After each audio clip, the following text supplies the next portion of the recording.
É, estamos online. Deixa eu ver aqui.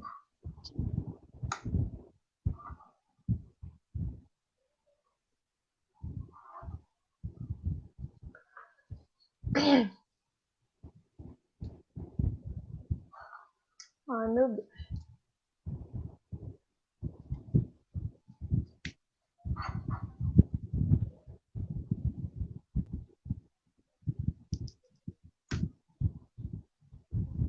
Estamos online.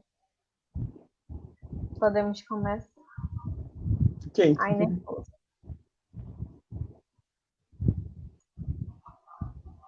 Aí, tu pode ir no. Mas eu vou ficar vendo aqui também pra ti. Os comentários da live lá na nossa página do Facebook. Tá bom. Eu tô até, na verdade, eu tô até realizando aqui. Estamos online. Espera aí. Eu tô até... Ai, meu Deus.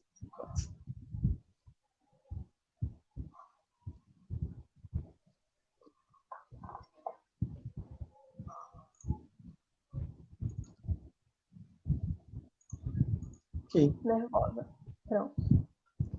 Fica gravado no Facebook? Fica. Ok. É que aqui no aplicativo parece que tá normal, no Facebook parece que travou. Enfim.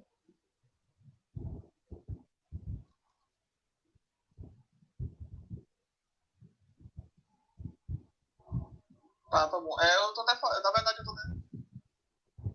Ah, então bora começar. Tudo bem. Boa tarde, gente. Vamos começar o nosso segundo café com a BF. Durante a quarentena, vamos sair do tédio hoje.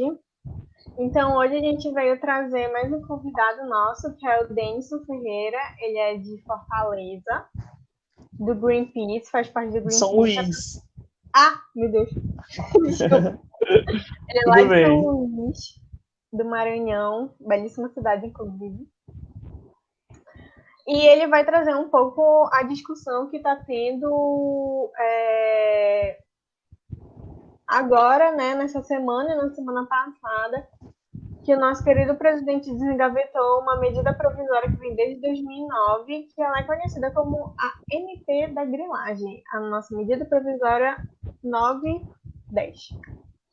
E a gente trouxe aqui o Denison para conversar um pouco, porque muitas pessoas, como a gente fez a enquete no Instagram da BF e no Facebook também, muitas pessoas não sabem como é que funciona mais ou menos uma medida provisória e como ela afeta.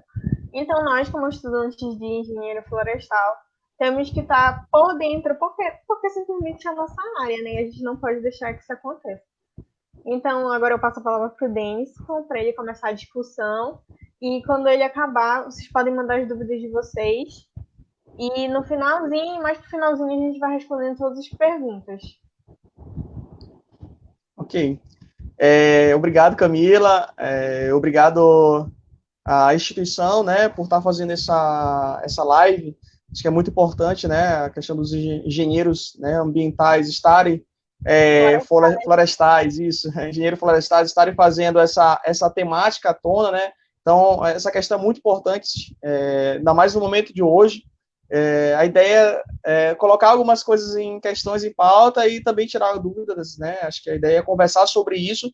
E dito isso, né, eu sou Denison Ferreira, né, como Camila bem falou, eu sou de São Luís do Maranhão, atuo no Greenpeace há já 8 anos, e então hoje eu sou uma espécie de facilitador que combina com engajamento de pessoas, é uma espécie de coordenador dentro da organização.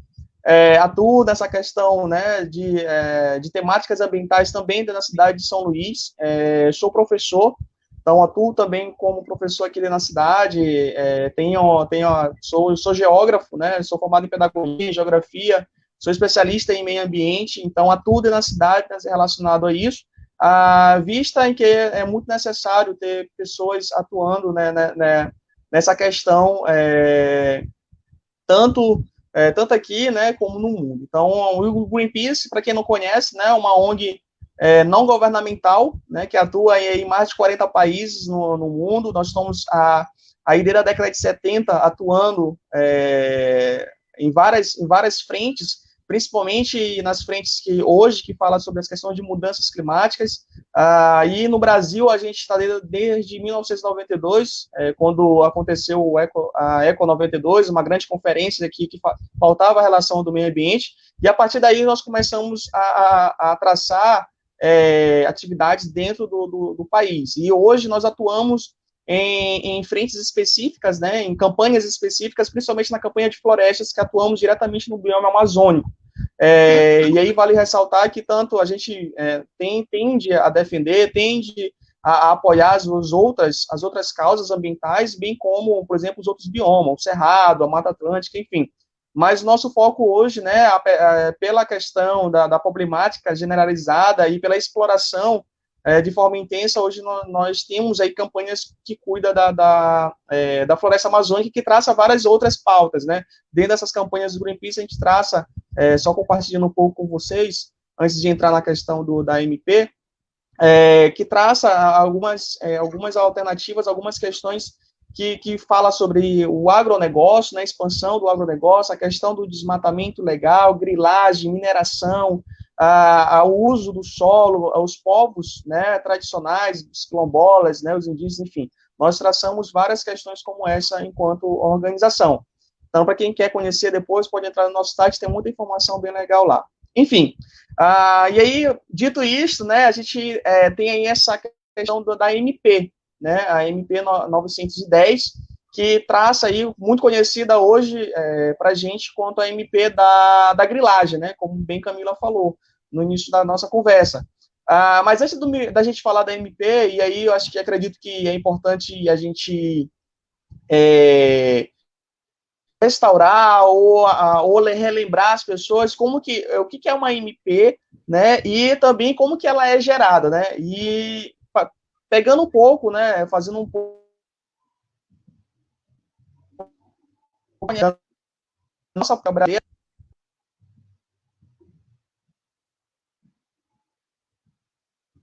Então, nós temos o legislativo, né, o judiciário e o poder executivo, né, e bem como, por exemplo, o poder o poder legislativo, por exemplo, cuida das leis, da criação, da manutenção dessa criação, né, de normas. Então ele coloca são os políticos, como os deputados, os senadores, eles estão lá em Brasília cuidando dessa parte de criação.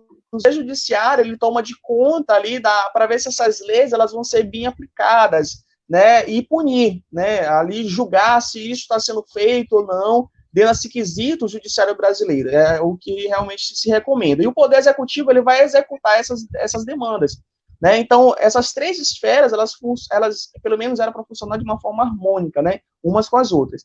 E aí o que acontece? Como eu falei para vocês, o poder legislativo, ele cuida das leis, das criações, né, das leis no Brasil, que sofre alguns trâmites. Então, os nossos representantes, eles estão lá para fazer a manutenção dessas leis e, sobretudo, criar novas propostas para que a sociedade melhore cada vez mais, em vários quesitos, ambientais, né, sociais, políticos, etc. Por exemplo, uma MP, ela é uma diretriz pautada pelo Poder Executivo. Quem é o Poder Executivo hoje no Brasil? É o presidente, né? O poder maior executivo do Executivo é o nosso presidente, né? Então, ele tem, dentro da nossa Constituição, ele pode, em momentos emergenciais, criar leis, né? Que nós chamamos de medidas provisórias, porque ela de execução, ela tem um momento ali onde ela vai vigorar para que os parlamentares do Poder Legislativo julguem se essa lei ela pode ir para frente ou não. Mas o presidente, dentro da nossa Constituição, no artigo 62 da nossa lei, ele tem autonomia de dar algumas diretrizes de leis, né? Mas devemos ressaltar o seguinte, que essas diretrizes, Camila e os demais, elas são pontuadas a partir do momento emergencial. O presidente, ele tem essa autonomia, mas no momento que é exigida, né, essa emergência de criação de uma lei, até porque o trâmite de uma lei no Brasil, ela demora muito. quem acompanha aí a TV Senado, quem acompanha o Congresso, quem acompanha as questões políticas, sabe que um trâmite de uma lei, ela demora muito para ser tramitada. Primeiro, para quem não conhece, ela precisa passar, né, alguém tem que fazer ela, né, então um político, né, ele vai lá e faz a criação dessa lei, e aí ela vai para uma comissão julgadora, uma comissão específica dentro do Congresso, onde é montada um grupo para fazer a análise dessa lei, né? Então vai montar os políticos, vai montar, por exemplo, pessoas especializadas na área específica dessa lei. Depois ela entra em votação. Se ela não for votada, ela vai para o plenário, para a Câmara. E depois ela pode ir para o Senado para depois o presidente sancionar. Então, é um trâmite muito demorado. Então, o presidente, num estado emergencial, ele pode sancionar uma lei, que é a própria medida provisória, que ela é válida por 60 dias e pode prolongar por mais 120 dias. Devemos ressaltar isso. E o Congresso, né, os parlamentares, eles têm aí, no mínimo, 45 dias para ver se essa lei, né, no mínimo, eles têm 45 dias para ver se essa lei ela é constitucional, né, porque não adianta o presidente criar, sancionar algo que seja anticonstitucional. Então, é o que está acontecendo agora. O presidente Jair Bolsonaro, o nosso atual presidente, né, o que ele fez? Ele, em 2019, ano passado, no final do ano passado, ele reconstituiu uma lei que já existia, né, deixa eu ver aqui, se eu pego aqui o número da lei. É uma lei que já estava em vigor, até porque as terras, né, elas precisam realmente ser regularizadas. Então, o Brasil tem políticas de regularização das terras, só que a forma que está sendo feita aqui não é o ideal, né? É a lei de 2009, né, a lei 11.952, né, uma lei que fala sobre a regularização fundiária. E o que o presidente fez no final do ano passado, né? Ele pegou essa lei e fez alguns ajustes dentro dessa lei e montou uma medida provisória. Algo que, por exemplo, ele já tinha prometido durante a campanha dele, que ele iria fazer algumas mudanças dentro das regularizações fundiárias. E ele fez isso de forma emergencial. E essa medida provisória é essa que nós estamos discutindo agora, que é a medida provisória 910, né, que é mais conhecida como a medida provisória da grilagem. Por que da grilagem, né? Como que um presidente vai fazer uma medida provisória que vai favorecer a grilagem? E realmente fez, né? Por que a gente fala isso? Porque a medida provisória ela tem dois pontos. Primeiro, o ponto é temporal, né? Essa medida ela traz uma ramificação que é negativa no sentido temporal. Por que é negativa no sentido temporal? Porque os prazos, por exemplo, ela dá aval para quem, por exemplo, invadiu uma terra da União ou uma terra federal, que é uma terra de todos nós, até o ano de 2008 e até 2018, nesse intervalo de tempo, essa lei, ou essa medida provisória, ela dava aval para que essas pessoas pudessem se regularizar.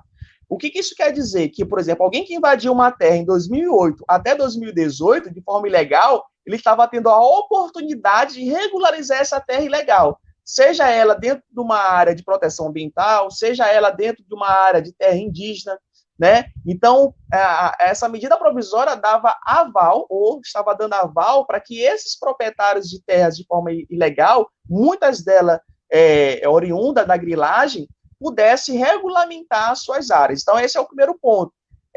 Drasticamente, é um processo, né, que traz uma irregularidade do que a gente vem pautando. Por isso que, muitas vezes, a gente fala que existem muitas políticas antiambientais no Brasil, nesse atual governo, né? O segundo ponto que eu quero traçar sobre a medida provisória é justamente a questão dos módulos de terra, que aumentaram.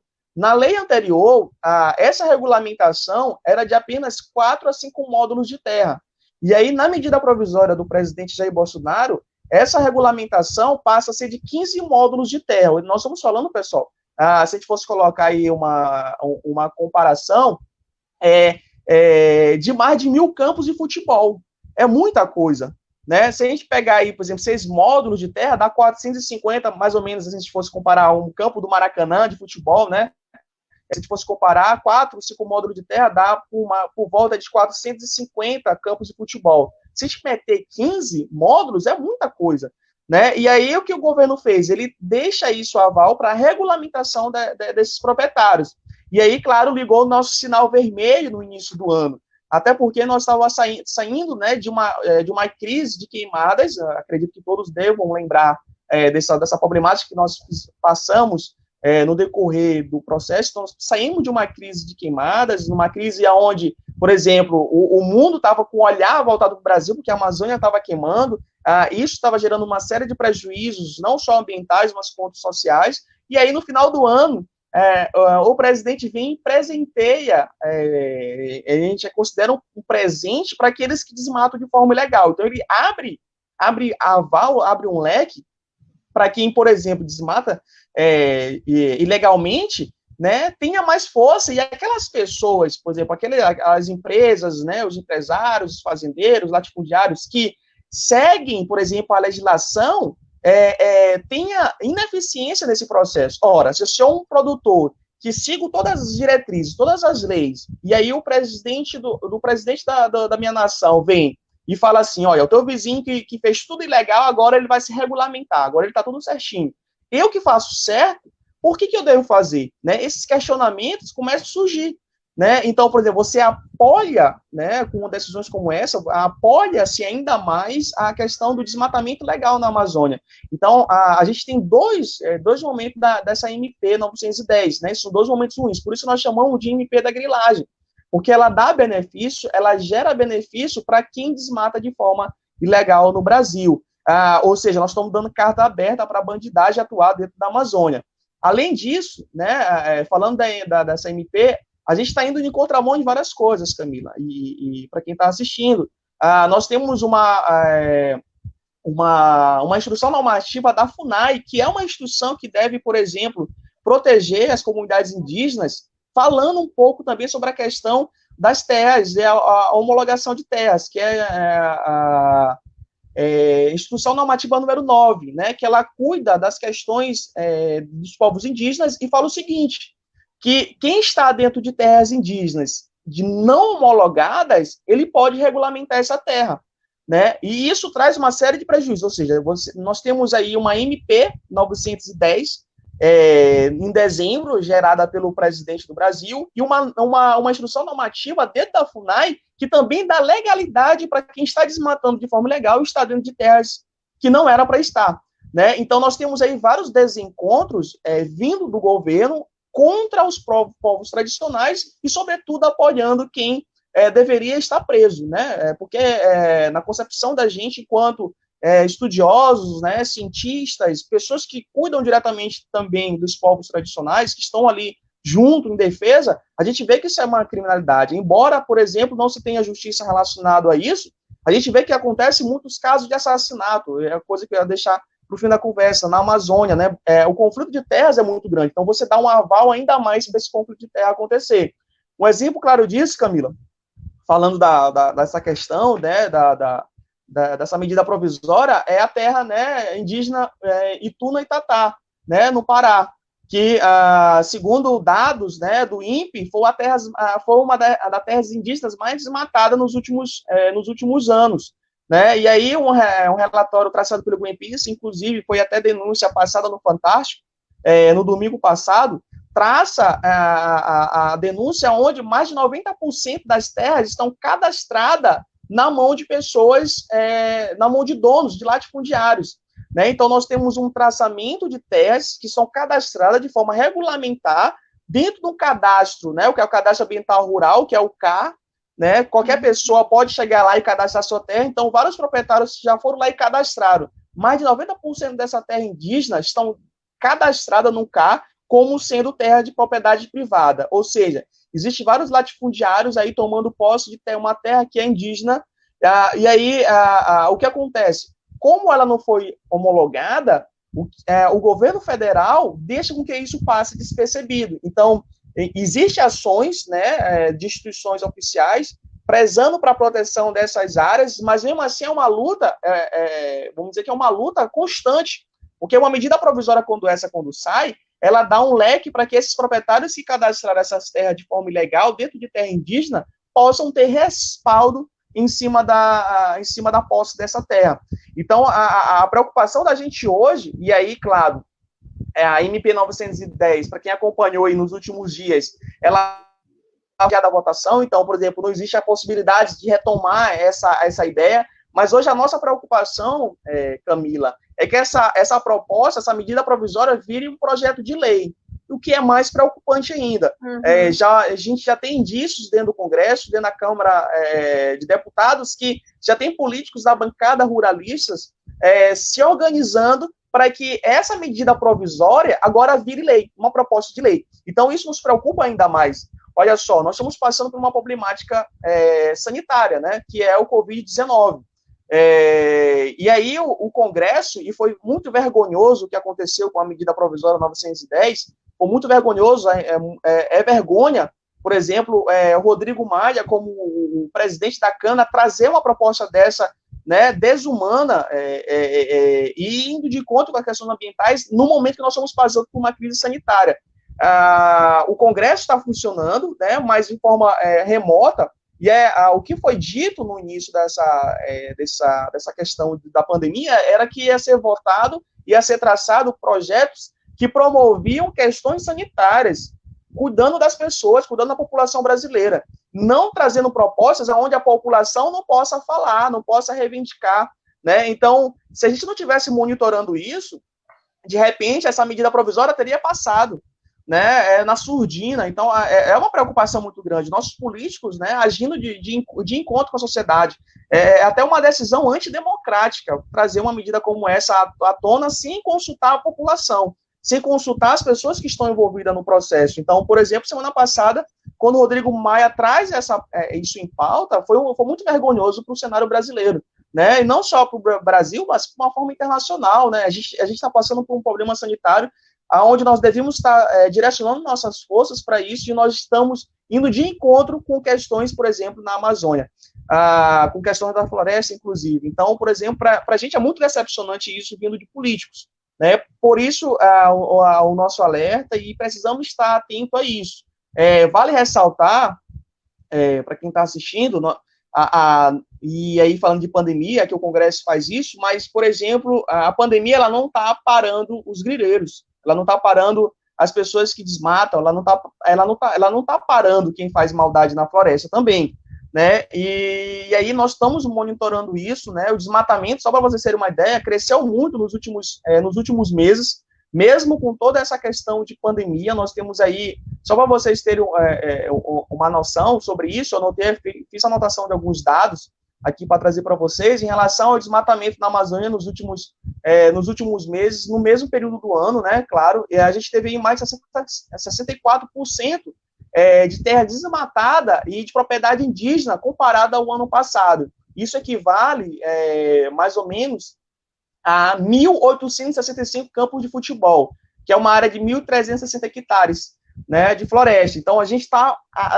mesmo com a pandemia, os grileiros, né, os madeireiros não pararam de desmatar, o que é mais preocupante para a gente, porque várias medidas, né, tomadas como essa, né, da MP 910, essa medida provisória que é da grilagem, e também, Camila, a questão do desmonte das instituições que deveriam estar, por exemplo, protegendo a floresta, o IBAMA, a FUNAI, né, a Receita Federal, as instituições federais. Há um desmonte dessas instituições. Lembro que ano passado, eu tive, não mudando um pouco de assunto, da vertente, mas ano passado eu estava numa audiência pública, junto com a Marinha, o IBAMA, e o Instituto Chico Mendes, né, pela questão do petróleo que estava aqui no Nordeste. Não sei se vocês chegaram a visualizar esse no noticiário, que foi muito, muito agravante durante o período do ano passado, né, da metade do ano passado para frente. E aí, eu lembro bem da fala de um dos gestores do IBAMA, né, o quanto ele se sentia pressionado por não realizar as suas atividades, no sentido de que, quando ele realizava as atividades, ele era cobrado por estar realizando as atividades. Isso não existe, gente. Como que o funcionário público vai estar sendo punido ou penalizado por estar executando uma atividade que dentro das diretrizes normativas da instituição, para que ele possa realizar? Então, ele disse que eles estavam sendo ameaçados porque eles estavam fiscalizando questões de desmatamento no Maranhão. Isso é inadmissível. né, para uma instituição como essa que cuida das questões ambientais. Então, a gente tem, dentro dessa perspectiva do atual governo, um desmonte muito grande das instituições que prezam por isso. A gente está bem claro isso. Os noticiários dos últimos dias aí mostram o quanto de militares estão dentro da FUNAI, dentro do IBAMA, atuando nessas instituições. Pessoas que não têm, não desvalorizando o serviço militar, mas são pessoas que não têm o cunho ou o respaldo científico para estar atuando dentro de organizações como essa, né? Então, a gente vê que nós estamos indo de contramão com as diretrizes internacionais, né? A gente vê que nós estamos perdendo isso. Por exemplo, a MP 910 é o cúmulo do absurdo, né? E leis que pautam isso, elas se tornam ainda mais o cúmulo. Só para vocês terem uma noção, do final do ano passado, aqui no Maranhão, falando um pouco da região onde eu moro, mais de 6 indígenas foram assassinados por estarem protegendo as suas terras. O caso mais famoso que ficou aí, acho que foi até para as redes sociais e televisão, foi o caso do Paulo Paulino, que é do Guajajaras, né? Então, ele foi assassinado, que ele era um dos guardiões da floresta, ele foi assassinado por estar guardando a sua casa. Imagina só você ser ameaçado por estar na sua casa, né, por estar no seu cômodo, né, por direito. Então, é muito preocupante isso, traçar isso no Brasil. Então, basicamente, essa MP ela vai de conta com tudo, e hoje a nossa preocupação Camila, é justamente, por exemplo, isso virar um projeto de lei. Então, nós estamos monitorando isso, né, junto com as outras instituições, existem várias ONGs, várias organizações que estão monitorando todo esse processo de desmonte, né, e, sobretudo, monitorando a decisão dos políticos até para pressionar ele. Vale ressaltar que foi graças a várias pessoas, vários brasileiros, que o Rodrigo Maia não votou, não levou à tona a MP 910, houve muita pressão social, mesmo online, e isso é legal, falar da união das pessoas, né, quando a gente quer alguma coisa, nós conseguimos enquanto sociedade civil, então, pessoas, artistas, né, grandes influenciadores, cidadãos, né, de várias áreas do país, pressionando, colocando lá hashtag, né, MP 910 não. Então, essa mobilização ela ajudou muito ao processo. Fora as cartas, né, dos ex-ministros, carta de ONGs, né, de instituições acadêmicas, de universidades, pedindo para não votação desse crime, né, de regulamentação de terras ilegais. E aí, só para ir fechando já a fala, Camila, a gente tem aí, nesse processo, a gente vale lembrar que a questão fundiária do Brasil, ela realmente precisa ser regularizada. Nós não estamos aqui dizendo que as terras elas não devem ser regularizadas, jamais, a ideia não é essa. Mas a forma que está sendo feita, a forma que está sendo organizada, ela vai de encontro com as questões sociais e ambientais, e é gravíssimo isso. Então é preciso regulamentar, sim, as terras no Brasil, é preciso regulamentar as terras da União. A gente tem muita terra, principalmente na região amazônica, que são terras federais, são terras, né, ditas terras devolutas, né, que é terra de ninguém, mas é terra dos brasileiros, né? Então é uma terra de todos nós que muitas vezes existem proprietários que realmente precisam dessa regulamentação dessa terra. Essa terra, de forma legal, é de alguns proprietários e precisa realmente ter equipamentos que possam, de fato, regulamentar essas terras. E aí evitar, por exemplo, a grande quantidade de desmatamento legal, das questões dos povos serem ameaçados de forma, né, cruel dentro das florestas, seja ela dentro do Cerrado ou na Amazônia. Então, regulamentar as terras no Brasil é necessário. A gente tem um problema fundiário no Brasil que não é de hoje, né? Esse problema fundiário de regulamentação de terra desde o período colonial, né? Desde o processo de divisão de terra de capitanias hereditárias, depois lei da terra, né? A distribuição de terra no Brasil ela sempre foi desigual, ela sempre foi uma distribuição para a elite brasileira, e não é a elite brasileira que produz só. A gente tem a agricultura familiar, nós temos aí pequenos proprietários que fazem abastecimento da nossa mesa diariamente. A gente precisa ressaltar isso frequentemente, né, que, por exemplo, esses latifúndios, boa parte dele não é para alimentar o povo brasileiro, né, e muito menos para gerar riqueza para o Brasil. Muito dessa riqueza ela vai para fora do Brasil. A gente precisa ficar atento sobre isso, né? Quem alimenta a nossa mesa geralmente é o pequeno agricultor, a agricultura familiar, né, que fornece alimento para o supermercado, que fornece o alimento para o pequeno mercado, enfim. Então, a gente precisa estar atento a isso, e muitos estudos acredito que se qualquer pessoa que estiver assistindo aí botar rapidamente na internet, vai encontrar muitos estudos científicos, né, pautados nas universidades do Brasil ou fora do Brasil, que provam que a gente tem terra suficiente para produção. Né? As terras que já foram desmatadas, elas são o suficiente para produzir alimento para o Brasil e, sobretudo, para exportar. Então, por que desmatar mais? E aí, esse desmatamento, ele precisa estar monitorado, não é chegar na floresta e desmatar, como é feito pelos grileiros, né? Que falsificam, né, a propriedade de terra, desmatam, depois colocam o gado ali para dizer que está em uso.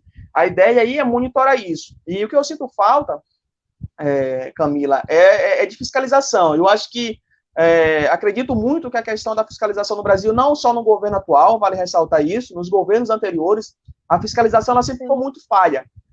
O monitoramento das questões de uso de terra na Amazônia ou em outros espaços no Brasil, como a Mata Atlântica ou o Cerrado, que vem sofrendo por questões do agronegócio, não é monitorado como devia ser. É claro que hoje nós perdemos muito dessas coisas devido às políticas antiambientais do governo federal, mas nos governos anteriores nós também tínhamos problemas com isso, e por isso que várias vezes, e aí vale ressaltar que não é um confronto direto contra o governo atual, nós estamos aqui monitorando e denunciando o que está acontecendo, né? Por exemplo, nos governos como a Dilma, do Lula, né, do Temer, nós cobramos seriedade em relação a regulamentação fundiária na Amazônia, a questão dos povos indígenas, nós sempre cobramos isso. Eu lembro que, geralmente, quando a gente fala isso em rede social, Camila, é interessante pontuar isso, as pessoas, hoje, né, quando a gente fala, as pessoas falam, mas na época do presidente X vocês não cobravam. Isso aí é porque vocês são, né, esquerda, aquele lance, né, de polaridade política e tudo mais. E aí a gente sempre tenta responder com as atividades que nós fizemos no passado. Eu lembro que teve uma campanha no período do governo Dilma, que era Dilma desliga a motosserra, né, cobrando Dilma para parar o desmatamento na Amazônia, que estava crescendo, né? Então, por exemplo, não é uma implicância com o atual governo, é seriedade de mostrar que os povos tradicionais vêm sofrendo há décadas, né, ou há séculos com a questão do desmatamento nas florestas, bem como, por exemplo, o desmatamento na Amazônia vem crescendo a cada ano em ritmo acelerado. E aí é preciso a gente dar uma freada a isso, a gente está indo de encontro com várias políticas ambientais internacionais. A gente precisa pegar a experiência de quem fez errado no passado e trazer para a gente como sabedoria. Se a gente pegar as grandes potências que estão em desenvolvimento, eles estão indo em um outro caminho, porque no passado eles cometeram os erros que nós estamos cometendo hoje. Né? Então, por exemplo, eu posso até citar uma grande potência, né, mundial como a China, né, que antes da pandemia era a segunda maior potência econômica do planeta, e se a gente pegar aí um pequeno traço da configuração desse país, eles hoje vêm investindo muito, por exemplo, na questão tecnológica para a floresta, para mudanças de comportamento energético, né, as matrizes energéticas, né, alternativas, solar, eólica, enfim. Então, é pegar exemplo das potências, do que eles estão fazendo e começar a remeter para o Brasil. Né? Então, falar disso, né, é falar de investimento também local. A gente precisa valorizar mais o investimento local dos povos tradicionais, Camila. Por exemplo, existe muitos serviços que são importantes para a geração econômica no Brasil, vindo das comunidades dentro da floresta e que não é valorizado como deveria. Né? Eu tenho como exemplo aqui no Maranhão as quebradeiras de coco Babaçu, né, que vivem da floresta, cuidam da floresta, e isso não é valorizado pelo governo, tanto federal quanto estadual ou municipal. Né? Não existe incentivo para que essa produção ela ganhe um grande cenário. Né? Existe um incentivo que eu vejo, um incentivo muito grande para o cultivo da soja aqui no Maranhão, por exemplo. A nossa floresta legal aqui, a Amazônia Legal, que pega o Maranhão também, vem sendo devastada, desmatada para a ocupação da soja. O nosso sul, sudoeste do Maranhão, já perdeu boa parte da sua mata nativa. E a nossa preocupação é que não dá para algumas partes não dá mais para recuperar, não tem mais recuperação. Fora isso, esse desenvolvimento traçado nessa indústria no qual o governo federal fala, né, da questão do desenvolvimento da agricultura, do agronegócio no Brasil, a gente precisa se questionar porque esse desenvolvimento é para quem, né, Camila? Para quem que é esse desenvolvimento? Né, para que ele está gerando riqueza? E existe um estudo traçado pelo Greenpeace, inclusive, com a ajuda de outras organizações, que é a Segure a Linha, né, que fez o traçado de várias áreas de desmatamento, inclusive no Cerrado. pautando a questão do agronegócio, né, do avanço do cultivo da soja nessas regiões.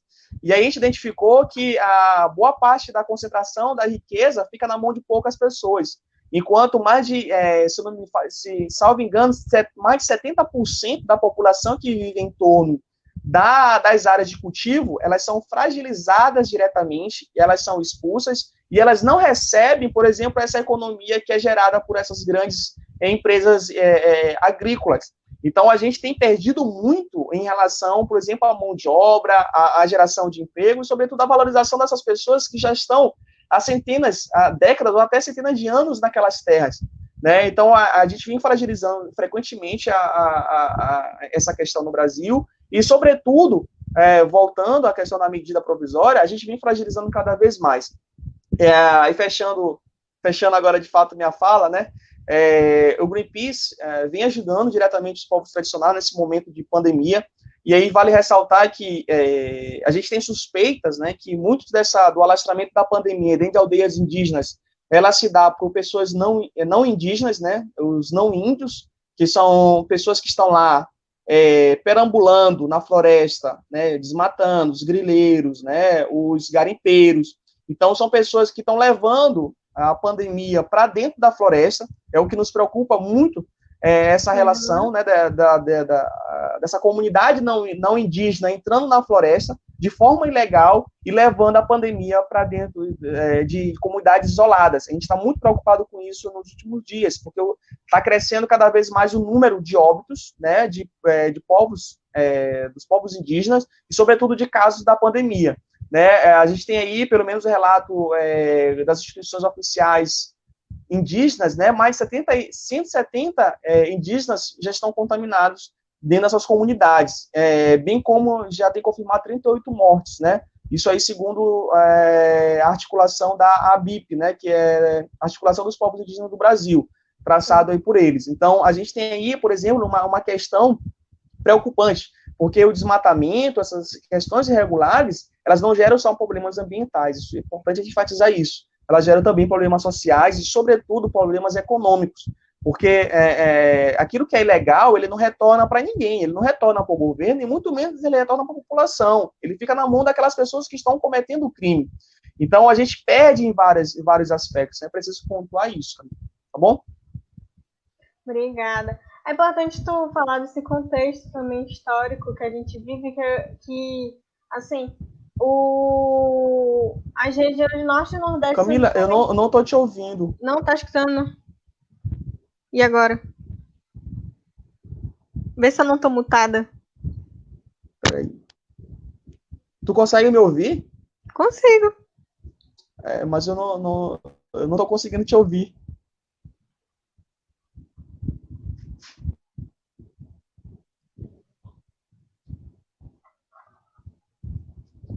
Vê se eu não tô mutada.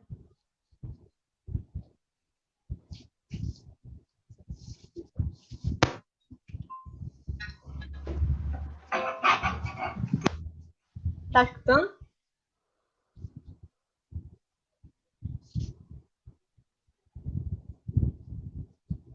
E agora, tá falando? Eu não sei. Tá escutando? Eu não tô conseguindo, não tô ouvindo. Tá. Como está? Ai, meu Deus.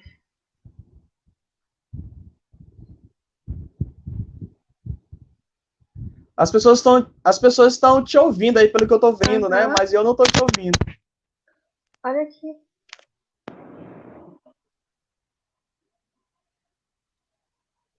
Peraí, deixa eu ver aqui.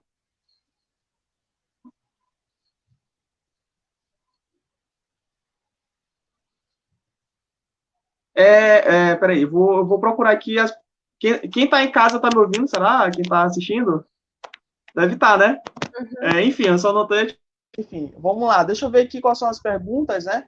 Para poder responder. Temos, Camila.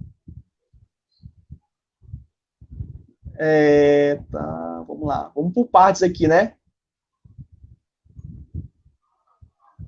Não MP 910, Greenpeace Lagoa. Ok. Tá ainda aí as perguntas? Cadê? Dense, boa tarde. Sobre o trabalho do Greenpeace e outras organizações, como podemos estar atuando de maneira atenta com a FMP? Pronto. O Pedro Machado, né? Uma boa pergunta. A gente tem atuado bastante em relação ao pedido, solicitando, porque, Pedro, nós estamos longe, né, das decisões políticas.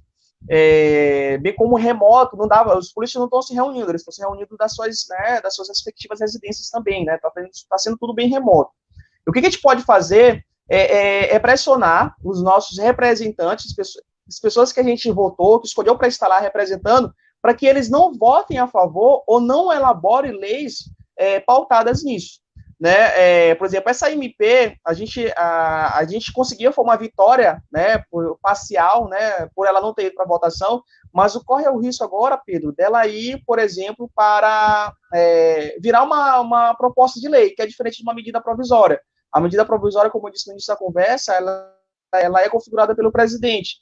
Mas, por exemplo, uma proposta de lei, uma PL, ela é uma lei elaborada por um deputado.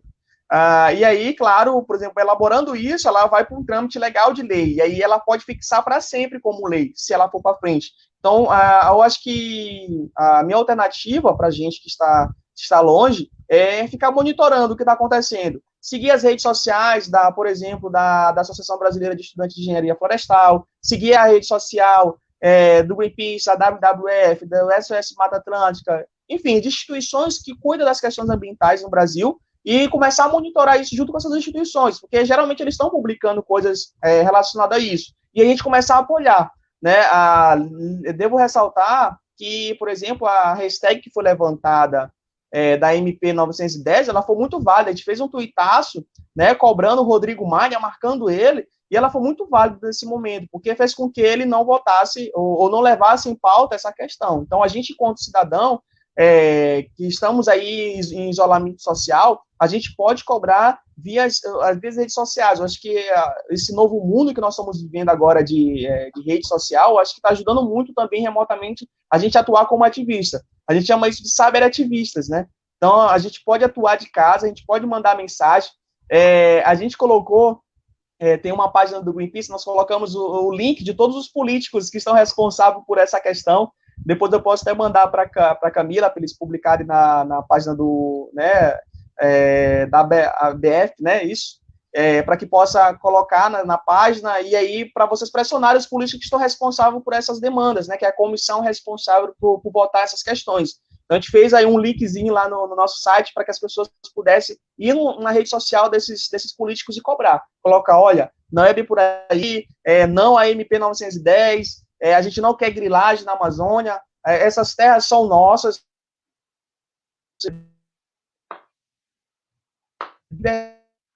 Tempo para desenvolvimento.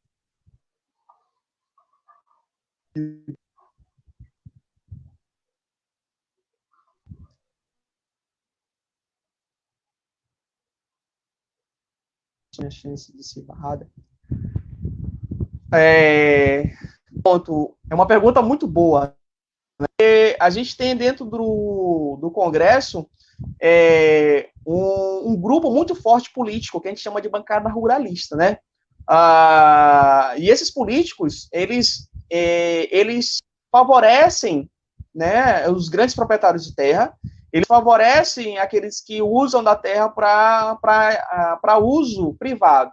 Então, é muito imprevisível, né, a gente saber se nós vamos barrar ou não. Mas uma coisa eu garanto para essa pergunta é que nós não vamos desistir em nenhum momento para que ela passe, né? A gente vai defender até o último momento para que ela não seja votada, ela não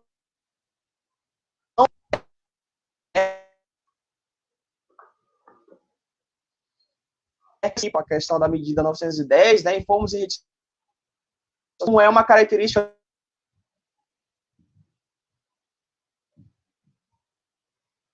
Ih, acho que está travando. Então, eu acredito que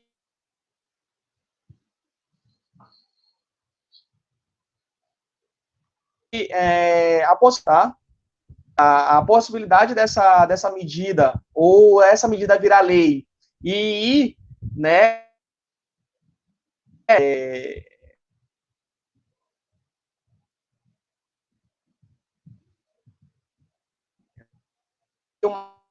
uma aluna que realmente estão com o processo legal. Para quem não, de repente, para quem não entende um pouco, pessoal, é um sistema muito bem elaborado. A grilagem no Brasil, né, a gente quando fala de grilagem, a gente pensa que são pessoas que são pobres, são mal vestidos, estão invadindo terra, né, são pequenas. Não, existe uma inteligência muito grande por trás disso. Né, o processo ele é muito inteligente. Tá? Então, existem políticos que têm apoio direto desse processo, que é um processo errôneo no Brasil. Né? Ganha, por exemplo,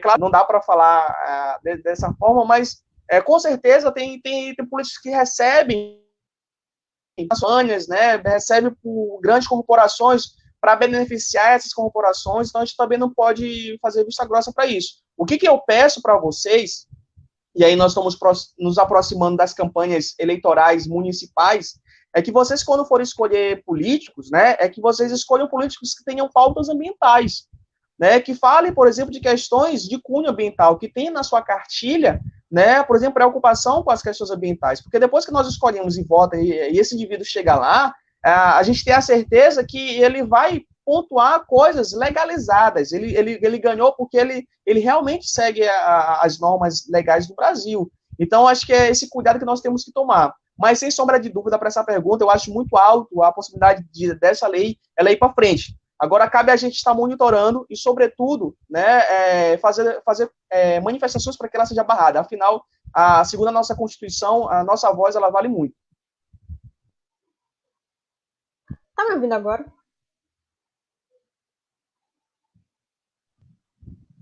Tá me escutando?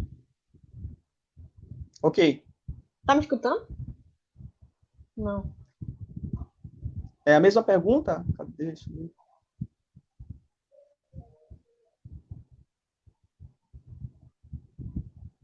Ele quer que comente sobre a civil... eu não sei se eu vou conseguir responder essa pergunta, até apesar de eu ser geógrafo, sei responder um pouco, mas eu não peguei tantas informações sobre a silvicultura, né? Apesar de, eu não sei como que seria essa pergunta, né? Mas eu não sei se seria atrelado à questão da MP 910, né? Para o Ranieri de Souza, né? Eu não sei se seria atrelado a isso, mas eu posso comentar a questão da importância, né? Da silvicultura, que é uma ciência que se dedica, né, aos estudos com métodos naturais, né? E aí, o processo de silvicultura, ele poderia ajudar, eu acho que é uma alternativa bem como, por exemplo, a questão do... eu esqueci agora, me fugiu o nome, a palavra. Da agroecologia, né? Que traz também as questões, por exemplo, de cunho. Camila, tá com problema? Não. Tá ouvindo? Tá conseguindo? Tô. Tá? Beleza. É porque deu uma travada aqui na tela e eu não sei se estão me ouvindo, se não estão. Na verdade, a minha imagem aqui tá travada. Deixa eu ver aqui. Tá assim, parada. Eu não sei, peraí, eu vou ver aqui no Facebook. A minha imagem e a tua estão paradas.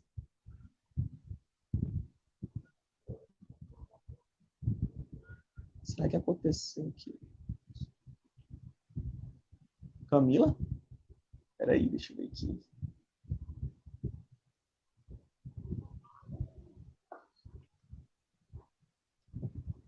Tá conseguindo...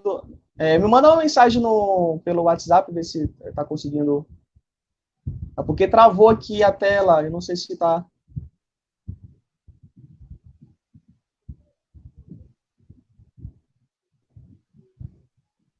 Ok, beleza. Tá travado ainda aqui, mas eu vou continuar falando.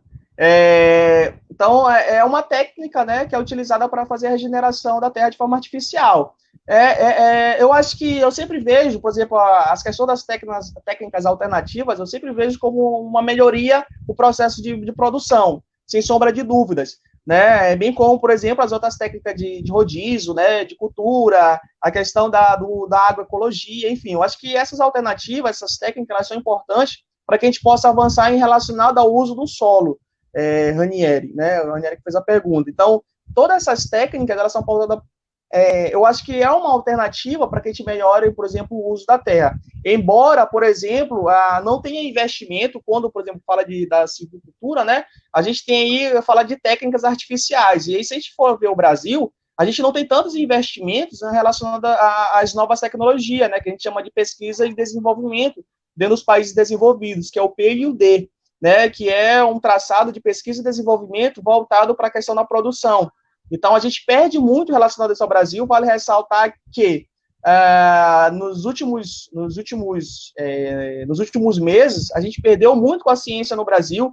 Se vocês lembram aí os cenários nacionais, vários cortes foram feitos, principalmente na área da educação, né, as tentativas na área da educação para tirar, principalmente na questão de pesquisa, de bolsas, né. Então, houve muita perda em relação à questão da pesquisa no Brasil. Então, tudo isso combina, por exemplo, com uma ineficiência dentro do processo, por exemplo, de produção na floresta, né? O que, como eu falei na conversa anterior, na verdade, nas falas anteriores minhas, é que é preciso investimento em tecnologia na floresta. A gente, enquanto ambientalistas, ou quanto defensores do meio ambiente, a gente não vai de encontro com o desenvolvimento. A ideia não é essa, como é vendida, por exemplo, pelo atual governo, que existe aí uma luta contra o não desenvolvimento do país, e não é bem por aí, né? A ideia é se desenvolver de forma sustentável, e aí a ideia do desenvolvimento sustentável está atrelada ao investimento também de tecnologias e novas tecnologias voltada para a questão do uso da terra também. É importantíssimo falar sobre isso, né? É importante, por exemplo, então, técnicas como essa, Raniera, elas são importantes para que a gente possa, por exemplo, desenvolver melhor a produção na floresta, mas ela não é a única alternativa, vale ressaltar isso.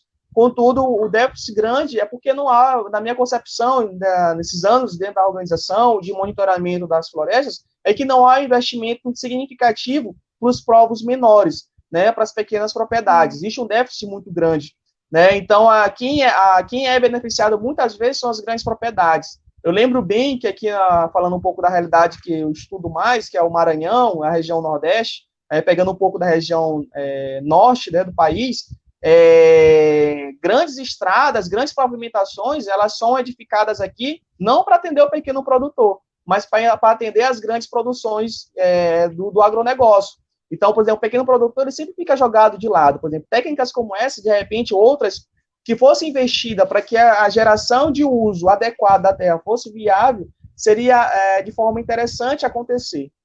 Tá bom? Espero que eu tenha respondido a pergunta. Espera aí que ainda está travada aqui. Deixa eu ver o que eu faço aqui. Ainda está na pergunta do Ranieri aqui para mim. Eu acredito que ela tenha mudado. Deixa eu só atualizar aqui a página aqui, ver se resolve alguma coisa. Pronto. Pedro Machado, ok. O caso a MP seja aprovada nessa semana, tem mais votações antes dela ser colocada definitivamente em prática.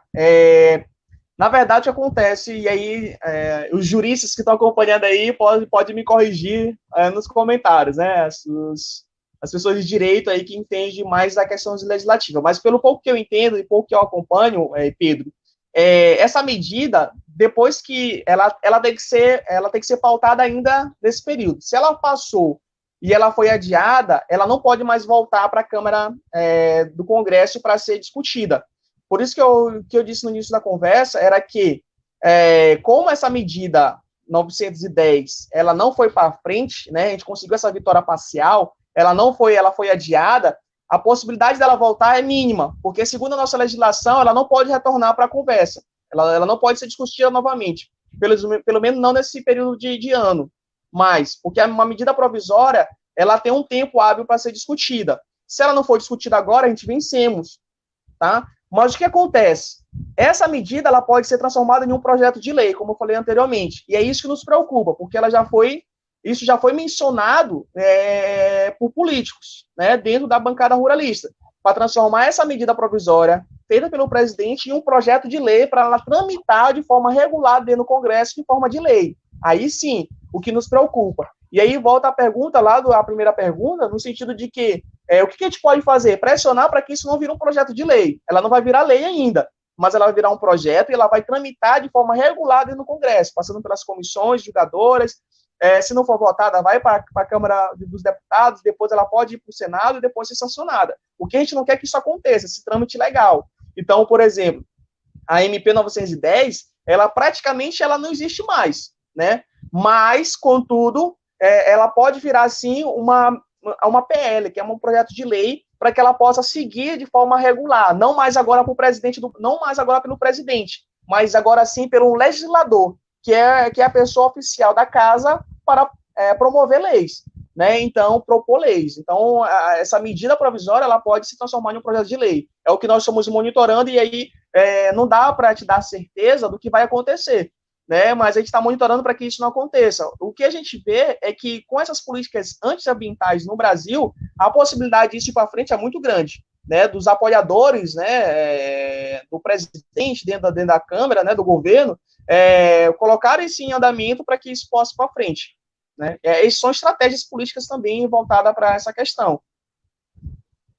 Pode passar. Queria saber se você pode indicar algum vídeo de informações confiáveis para estarmos sempre atentos em relação a essa pauta, por favor. Algum vídeo? Algum quê? Veículo? É isso?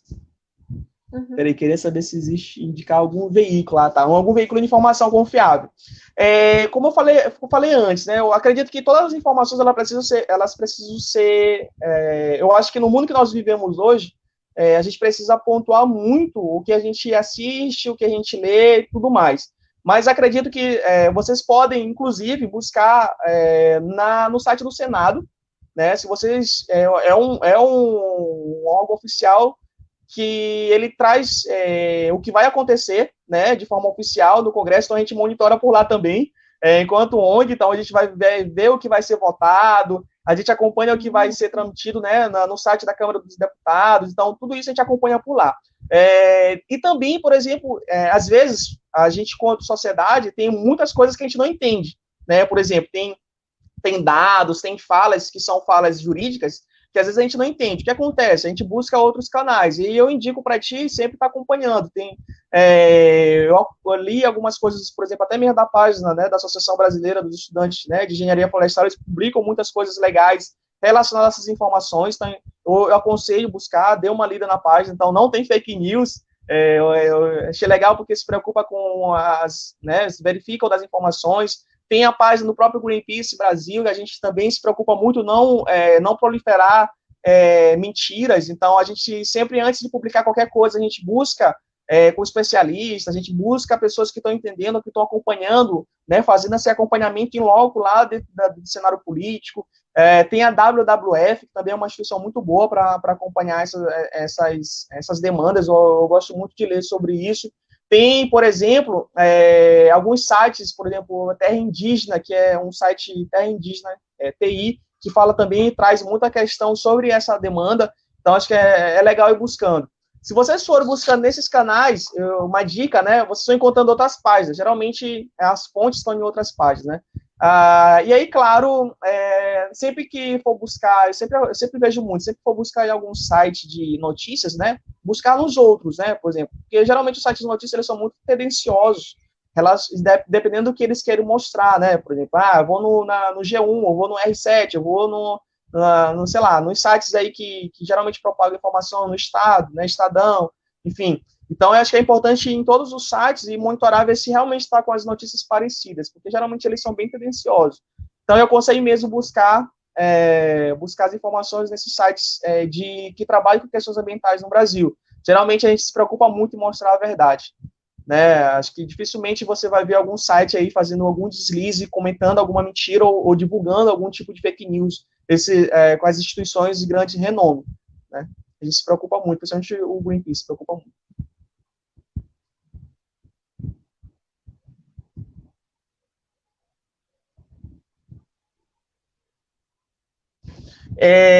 Assim, a nossa bancada, né, ela é contrapontos, mas ela é forte. Por exemplo, o Alessandro Molon, né, ele traz muitas coisas sobre isso, ele é um dos líderes na bancada ambientalista, né, Então, ele traz muito isso, né? Tem muitos deputados bons que estão lá pautando isso, mas eu acredito que falta muito apoio da sociedade, sobretudo, pessoal, representatividade. Por isso que na outra resposta eu falei que quando a gente for escolher político, a gente vote em políticos que realmente representem essa pasta. Se vocês pararem para se questionar, quantos, por exemplo, ativistas ambientais vocês conhecem que estão no Congresso, ou quantos, por exemplo, indígenas vocês conhecem que estão no Congresso atuando, né? Então, essas representatividades, elas precisam aparecer, né? Não tem como, por exemplo, falando por mim, por exemplo, Denison, eu não tenho como falar, por exemplo, da pasta LGBT, que mais, por exemplo, porque eu não tenho conhecimento e eu não posso representar de uma forma plena lá no Congresso essa parte. Então, por exemplo, é preciso colocar representatividade que possa falar sobre isso, que dê voz, e, sobretudo, que vivencie essa realidade. Eu não vivencio, eu não tenho como falar sobre isso. Só dando um exemplo, bem como, por exemplo, eu não tem como eu votar em alguém, por exemplo, que não saiba a realidade do meio ambiente, ele não vai falar sobre isso. Né? É o que acontece hoje na política brasileira, né? As pessoas, elas não têm representatividade. Então, a bancada ambientalista, né, de meio ambiente, tanto do Congresso quanto do Senado, eu conheço, por exemplo, a Elisane Gama, de vez em quando, a senadora Elisane Gama aqui do Maranhão, de vez em quando ela manda mensagem, me pergunta sobre coisas que estão acontecendo aqui sobre o meio ambiente, ela defende também essa pauta ambiental, a gente já teve algumas conversas sobre isso, e independente de lado político, eu acho que a gente precisa cobrar esses gestores, né? E essa conversa, ela precisa existir entre as instituições ambientais, de políticos com as instituições, para saber o que está acontecendo. Então, é importante esse diálogo, mas eu acredito muito que eles bateram de frente. Eu gostei muito agora, a movimentação que foi feita pela bancada ambientalista com a MP 910, foi muito boa a ação, eles se mobilizaram muito rápido em redes sociais, pedindo ajuda das organizações não governamentais, pedindo ajuda da sociedade civil, fazendo lives, não sei se vocês acompanharam, até mesmo a Anitta fez uma live com o Alessandro Molon, né, que é um político da bancada ambientalista. Então, por exemplo, eles movimentaram realmente as redes sociais e buscaram artistas para falar sobre isso. Então, eu acredito que a articulação está acontecendo, mas a gente tem um déficit muito grande de representatividade com essa pasta no Congresso.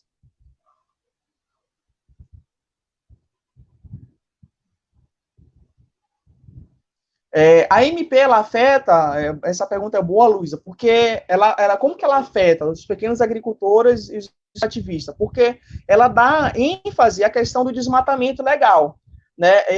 E aí, por exemplo, geralmente os pequenos agricultores, eles estão em teses que ainda não foram regulamentadas. Tem muitos agricultores que não regulamentados. E isso é uma grande preocupação, por isso que não regulamentar as terras no Brasil. É importante criar equipamentos diretamente. O agricultor,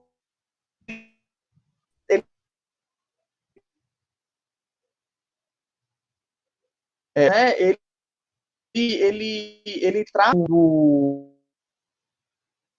de produto, chega pela diversas experiências que já tive no Maranhão, e também indo em Macapá, enfim, indo em loco, muitas vezes, a questão do desmatamento legal, ele traz prejuízo, como eu falei para vocês. Só para tu ter essa terra desmatada, que eu falei para vocês, indígena, né, do latifúndio, ela está atrelada a várias empresas frigoríficas do Brasil, desses proprietários que desmatam de forma legal. A Global Food, a Frigol, a JBL, a gente tem conhecimento através de investigação que estão atreladas diretamente à compra desse material legal. Então, por exemplo, ele vai disputar com agressão, né? Então, ele começa a perder força de mercado em cima dessas terras que estão de forma irregular sendo vendidas. A gente tem um processo, Luísa, respondendo a Luísa e a Camila, chamada de triangulação, né, se não me engano, é bovina, ou eu não triangulação da lavagem de gado, né, que é um esquemazinho. O que eles fazem? E isso afeta diretamente os pequenos agricultores e os extrativistas, né, e os pequenos proprietários de terra, né? O que eles fazem? Eles misturam gado, né, com gados de terras ilegais, porque tudo isso precisa passar pela Receita Federal, né? Então, por exemplo, eles misturam os gados junto com gados que são ilegais, que tiverem pastos ilegais. Como que o pequeno agricultor vai disputar com alguém que faz isso, né? Que coloca, por exemplo, tenta esconder, né, seu material ilegal dentro da legalidade. Então, isso é uma tática dentro do processo amazônico. Bem como, por exemplo, a questão da produção agrícola. Existe produção agrícola, existe proprietário de terra, só por motivo de curiosidade, que tem sua propriedade legalizada. Isso é importante enfatizar. Ele tem sua propriedade legalizada de produção, mas ele tem uma propriedade legal. Ele cultiva lá milho, soja, enfim, ilegalmente. O que ele faz? Ele pega essa demanda dele lá da propriedade legal, que ele também está produzindo, e joga para a propriedade dele legalizada. Então, por exemplo, a mercadoria vai passar pela alfândega, vai passar pela Receita Federal, com o CNPJ da propriedade dele que está legalizada. Então, como que um pequeno agricultor vai disputar com um indivíduo que comete um crime como esse? Então, uma MP como essa, ela favorece diretamente a ilegalidade nessas áreas. E a ilegalidade nessas áreas, ela está pautada no roubo de terras públicas. Então, todo mundo sofre com isso, porque esse jogador, falando nesse formato, essa pessoa, ele não paga imposto. Ele não beneficia o Estado, ele não beneficia a comunidade porque ele não gera emprego, ele não gera renda, ele conflitos de terras, propriamente dito. Então, ele não favorece. Então, os pequenos agricultores e extrativistas acabam sofrendo com esse sufocamento, né, dessas grandes instituições de latifúndio, principalmente com a grilagem. Fora se eu fosse me prolongar aqui, eu passaria a noite toda falando sobre isso. Fora as grandes ameaças que essas pequenas propriedades sofrem diariamente, né, de ser expulsas, de assassinatos, se continuar por ali. Então, enfim, a gente tem aí uma série de problemáticas com esses pontos.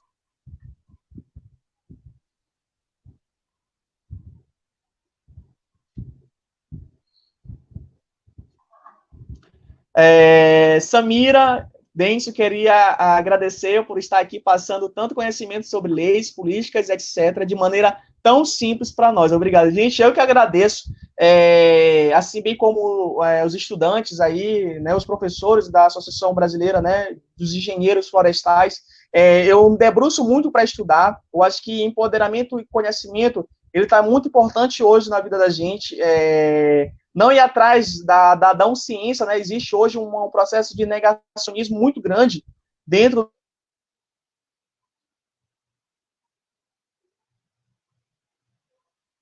Travou.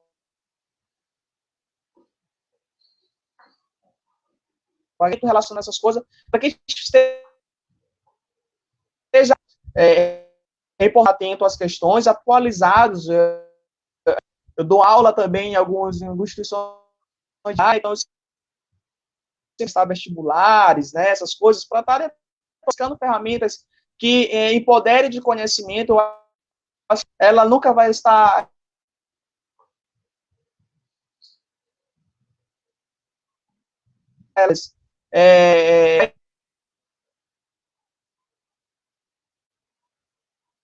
inclusive buscando aí a cura, né, vacina para o vírus, enfim. Então, a ciência ela precisa ser conhecimento. Eu acho que isso tudo é fruto de muito estudo e dedicação.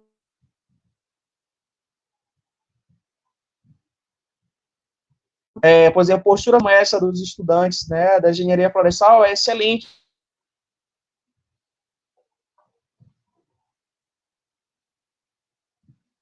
Para que eu estudo bastante, né? Ficar guardado para mim? Não, para tomar realmente ações que realmente façam mudança na vida das pessoas. Acho que é para isso que os cientistas de diversas áreas estudam, fazer a diferença na vida das outras pessoas.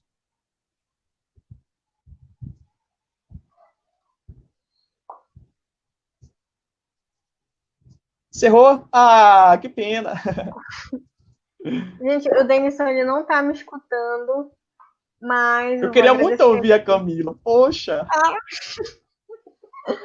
Mas tem metade da minha família aí, gente, eu tô aqui só pra fazer interseção entre a ABF e ele, tá? Por isso que eu não tô falando. Então, a gente agradece muito o Denis, agradece muito o Greenpeace. Queria poder ter falado mais para escutar, mas depois a gente bate um papo. E que fique claro que a gente sempre tem que defender os povos e as florestas, e principalmente a universidade pública. Nesse meio de pandemia que a gente está vivendo agora, não sei nem como, as pesquisas que são feitas para encontrar a cura são feitas por meio da universidade pública e não por esse tanto de empresário que tem por aí, não é pela bancada ruralista, não é por ninguém, é por nada menos que nós. E ele foi embora, mas tudo bem. Então, gente, muito obrigada. Na próxima semana deve estar rolando mais um. O Denison voltou. Agora eu tô te ouvindo, que bom! Porra! Então, pois eu tenho alguns materiais, assim, para entender mais também sobre essa questão ambiental do agronegócio. O próprio Greenpeace, ele fornece muito material para gente, que tem um livro, um artigo, que é A Farra do Boi, né? Isso, A Farra do Boi. A Farra do Boi, eu acho que ele foi feito em 2009, alguma coisa assim, lá. Ele não é recente, não. Ele é desse período mesmo, dos governos anteriores. Isso. Então, esse é um ótimo material para vocês entenderem mais ou menos como é que esse mercado, essa indústria do agronegócio, ela influencia, principalmente nas questões ambientais. E principalmente como ela influencia com os pequenos agricultores, né? Como ele mesmo falou, o pequeno agricultor que tem lá suas 10 cabeças de gado, ela nunca vai conseguir competir com uma indústria do agronegócio enorme. Denison, cadê tua câmera? Não, eu saí aqui porque eu ia buscar aqui o relatório, ver se eu encontrava aqui. Tá, tudo bem. E também estudar muito história, né? Como ele mesmo falou, a gente tem esse processo de regularização fundiária, de repartição de terras. Ele não é um processo que é recente, ele é desde a descoberta, na invasão do Brasil. A gente tem um episódio muito marcante que é o golpe militar de 64. A criação da SUDEN pelos militares aqui na Amazônia, e o mini processo de regularização que eles fizeram, né? Então, que não é eficaz, como ele falou, a gente tem que fazer a distribuição de terras de forma igual e que não fique na mão de